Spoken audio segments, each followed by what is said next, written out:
What's going on, guys? I'm Bill and welcome to Bill's How To. Today I'm going to show you guys how to fix a very common household problem, and that is to do with our tap here. The issue that we're having is when we turn on the tap, the water shoots off to the side instead of having a nice steady flow coming out of the spout. We've got a fellow viewer out there who's also having the same problem, so this video is for him and also for anybody else who's having the same issue. Very, very simple fix. Let's get straight into it, guys. Let's do this. Alright guys, so let's have a quick look at exactly what's happening here. When I turn on the tap, you'll notice the water actually comes out the sides here. So once I turn it on, it's not flowing right, it's coming out the side, and that's not the way it's supposed to operate. So many people don't realize that this is actually a two-piece system. So this little lip down here, or the head of it, is actually separate to the top. So what's happened in this case is it's become loose, and that is a reason why the water is coming out to the side. Another possible reason is that the seal is actually broken. So I'm gonna unscrew this one here and show you guys just what it looks like inside. Usually, adjustable wrench is what you'd need, but in my case, this one here is fairly loose. So we're gonna unscrew this one here off.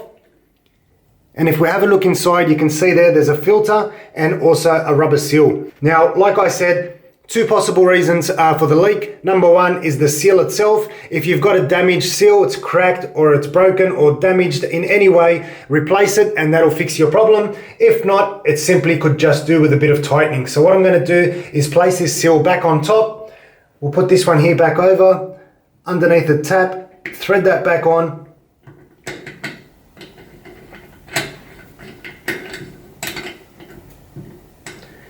And now what we're going to use is an adjustable wrench. Now, you'll notice on the side here, there's a little groove on both sides, and that's to get your adjustable wrench into. The way I like to do it is rather than coming on side on, this way here, you actually risk damaging that chrome finish or the finish on your tap. So what I like to do is come from the bottom.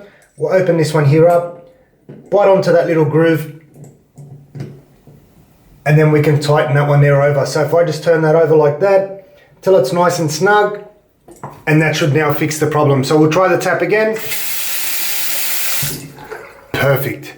And once that's done, guys, that is how we fix our problem. So hopefully I've helped out a few viewers out there, including Ron Burgundy, who specifically asked me for this video. If not, let me know in the comment section below and I'd be happy to do a follow-up. If not, a whole separate video. Guys, as always, like, comment and subscribe. Until next time, I'm Bill. Thanks for watching Bill's How To.